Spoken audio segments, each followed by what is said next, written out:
Viewer discretion is advised for explicit content. Jim Morgan! I love Jim. He was wonderful. I have mixed feelings about Jim. I was smitten. I found it amazing that he could be a purveyor of a strip club. Enjoy the biggest nude show in California. And a lover of Ronald Reagan.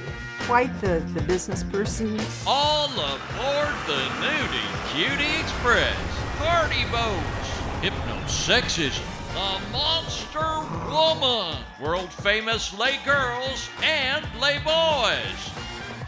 If nudity offends you, please feel free to rise and leave the theater at this time. Still here? Well, you've been warned, because we're going to strip down to tell you the story of Kata Pierce-Morgan's late husband, James. Because he's where the story of lay girls and stripper energy really begins. His unwillingness to be a silent bystander led to a lifelong battle against abuse, corruption, and the narrow-mindedness of polite society. Get ready for Let It All Hang Out, or how a Texas Baptist went all nude to shock San Diego.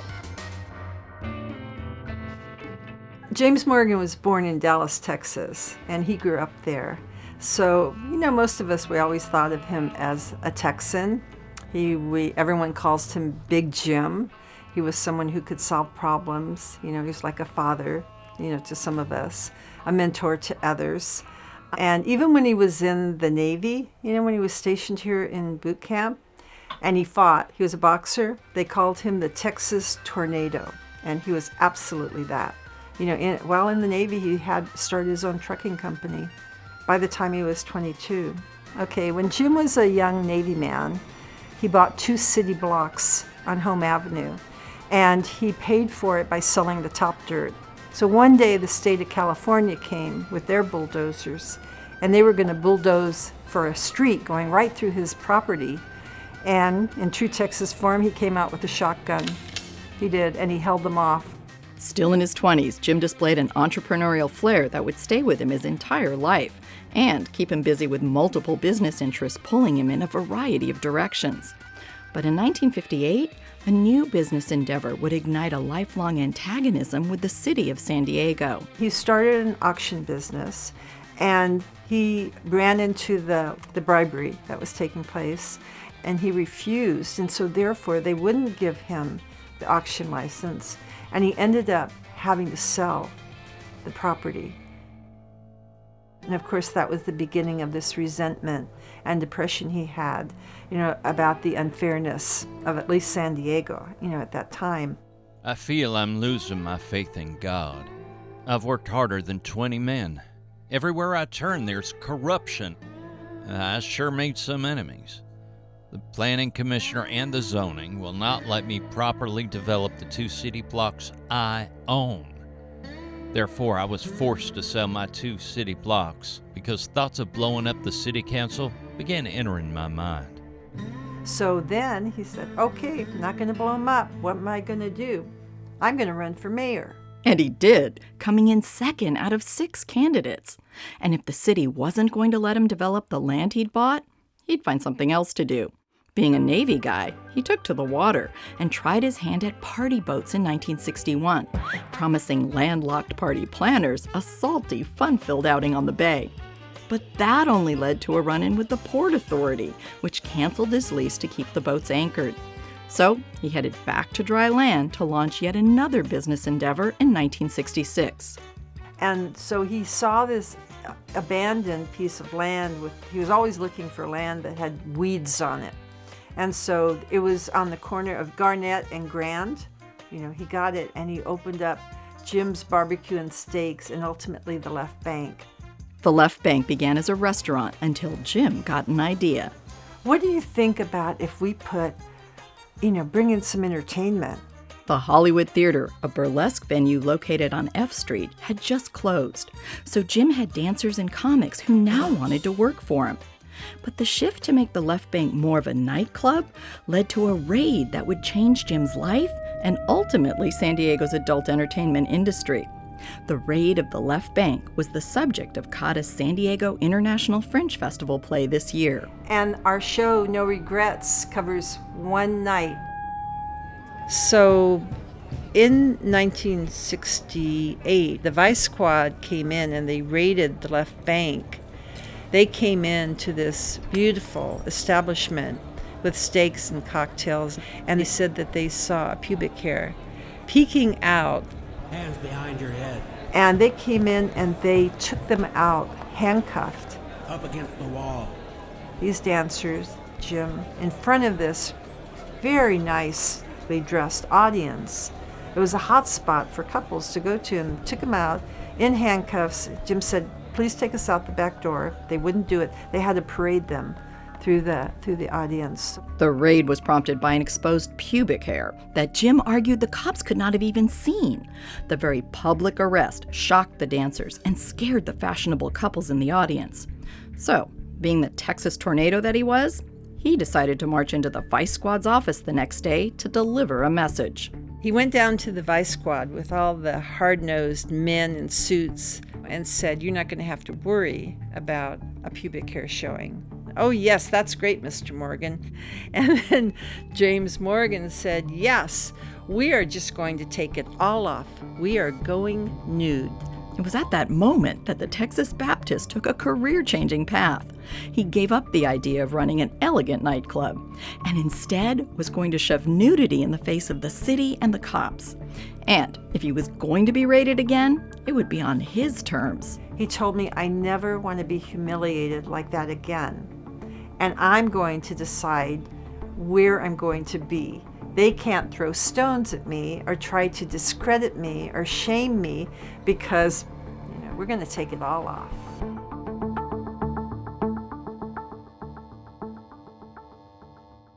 Sid Kassouf worked for Jim and also considered him a close friend. But he just wouldn't put up with their stuff. That was the biggest problem between the police and the city fathers and Jim Morgan, was Jim would not put up with them messing with him. And whenever they did something, he punched back. And in 1968, he decided to punch back with a strip club. At that time, Bobbi Rogers was working as a dancer for Jim at the Left Bank. And then he decided, he wanted to open something else. He's going to open another venue. So we opened Les Girls. I was at a meeting when Jim was trying to figure out what to call this place. And I said, well, Jim, why not call it a French name? Les Girls. And he says, I like that. I said, yes, but it has to be spelled Lesgirls. So I actually named Les Girls. So I'm very proud of that. So in addition to its sexy new name, the venue was situated for maximum exposure. With Les Girls and the high visibility location, John Barrage would become the lawyer for James Morgan and Les Girls Theater. it was not what I think the city fathers had in mind for advertising the city of San Diego. Of course, we deliberately made Les Girls sleazy because we didn't have fancy booths or, flooring or anything like that. It was meant to be sleazy, kind of part sleaze, part brothel. I mean, the carpeting on the walls, you can think brothel at that.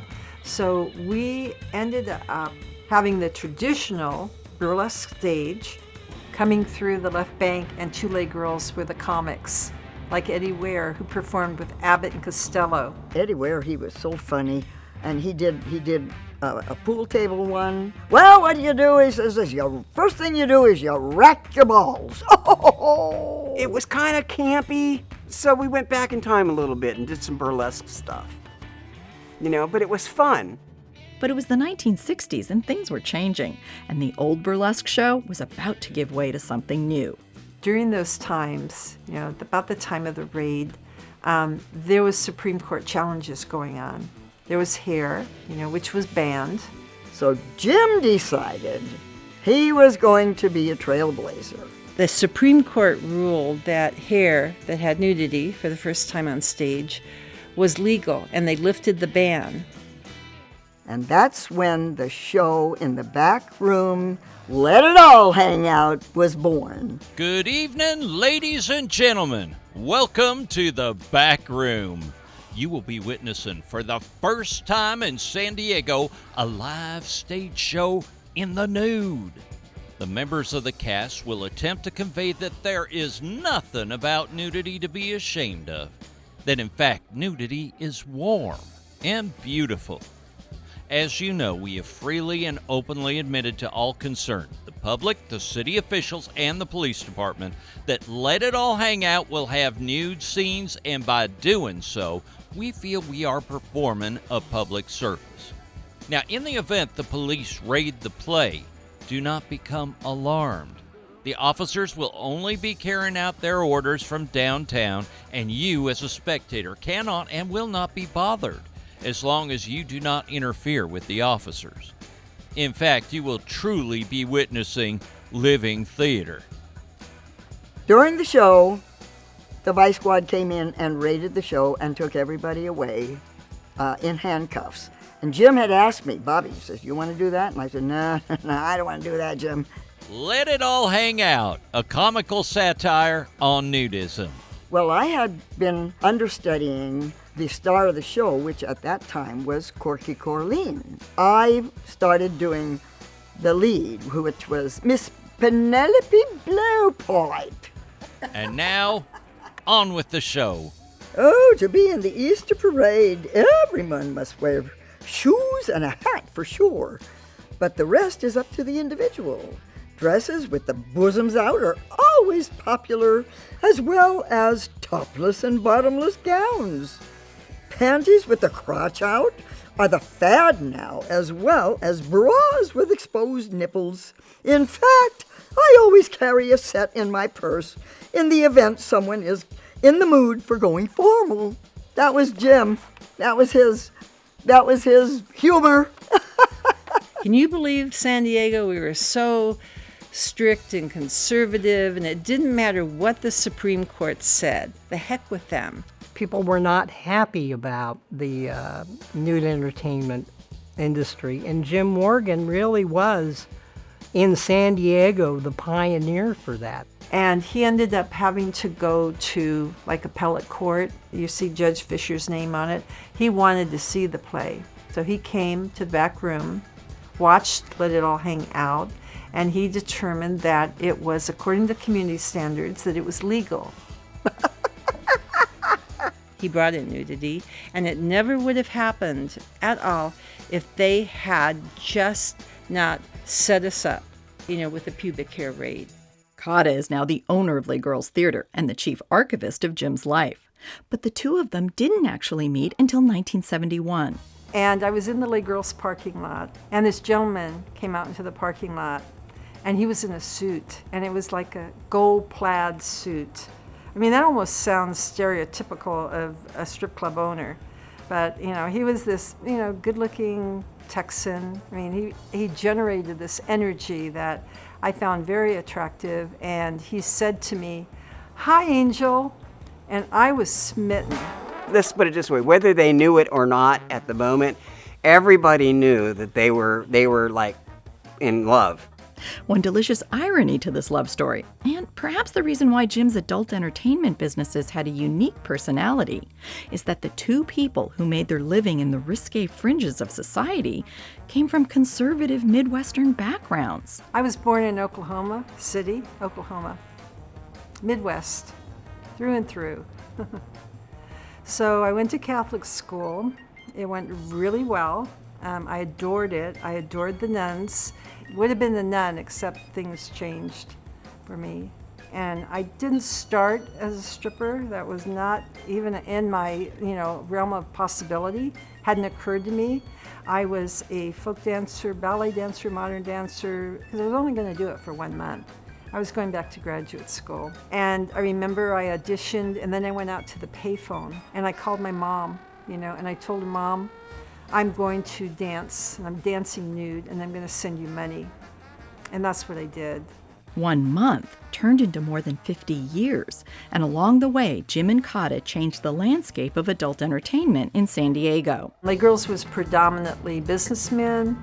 Showplace was military, really sweet guys.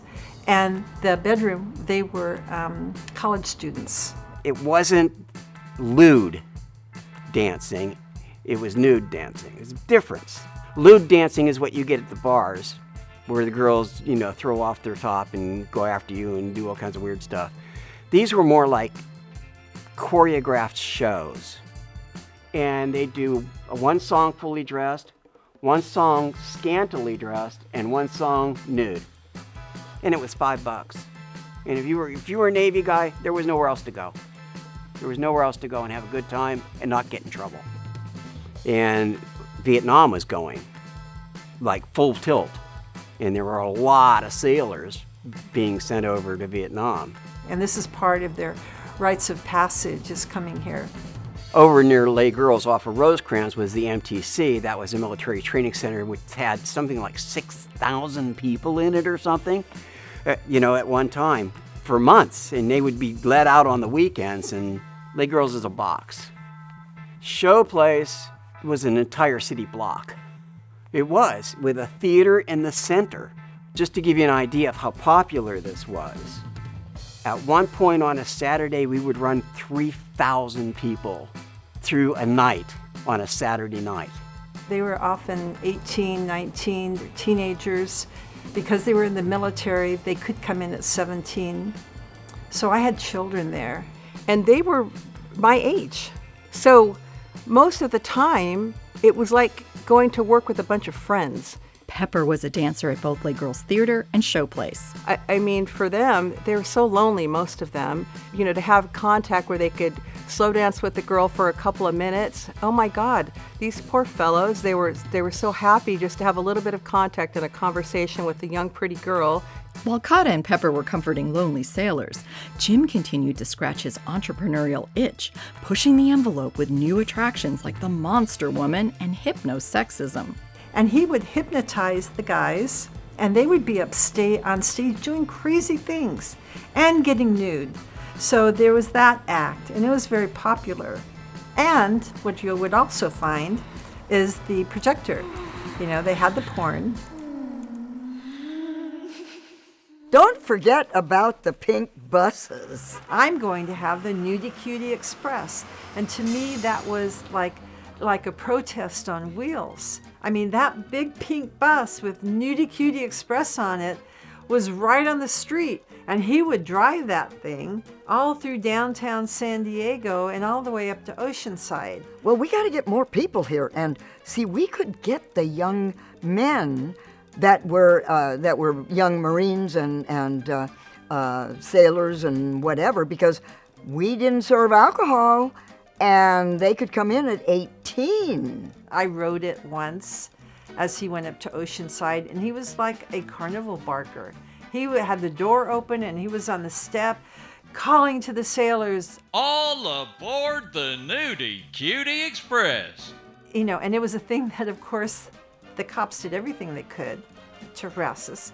So, all I had to do was move it a few inches, and if it hadn't been moved, then you would get a ticket. And he did not want to give up on his idea of party boats. Oh, the floating castle. Well, that is a houseboat being built as a place for people to throw 24-hour parties. Jim Morgan, who looks right now like he belongs in a castle, is putting it all together. Upstairs, there is a deck with a wall around it. The whole idea, he says, is to throw a party where no one will be bothered by the noise and the goings-on. But why a castle? My grandson here. I asked him what he would like to build, and we had been out to traffic court one day, and we saw this apartment house that was being built with a turret. And we said, there it is. A floating castle is what we're building. Downstairs, a bar, 2 fireplaces, a stage, dance floor, bathrooms, etc. Room, he says, for a couple of hundred people. So to me, the floating castle was his way of in your face. I know why he did these things. And he provoked people. Which once again meant he ran into trouble with authorities. They said they were going to take it, but they haven't served me. They've served everyone else, but they haven't served me because they know I'll take up all their time in court. Jim was someone that, amazingly enough, he had a faith, in government. And if you can just tell the truth and get to a jury, I know I've got it made. Jim was an eternal optimist, although he was very, very cynical about the police. And he brought down a lot of people. And so as a result of that, they came after us. The above cases represent 113 arrests at the Left Bank, Les Girls, the Bedroom, and Showplace, in which a citation or notify warrant would have sufficed. The harassment cost to the clubs and employees has been at least $100,000. He starts a political group, called Citations Instead of Arrests. And at the very end of it, he's saying that there are these employees that they may not be heard now, but someday they're willing to testify. Someday you'll hear their voices. And here I am. And here are some of the people you're going to interview. I mean, it just gives me chills because that was 50 years ago, and now we're getting a chance to say what happened to us. And what happened was an escalating war with the police, who found new ways to harass Jim and especially the dancers at Les Girls.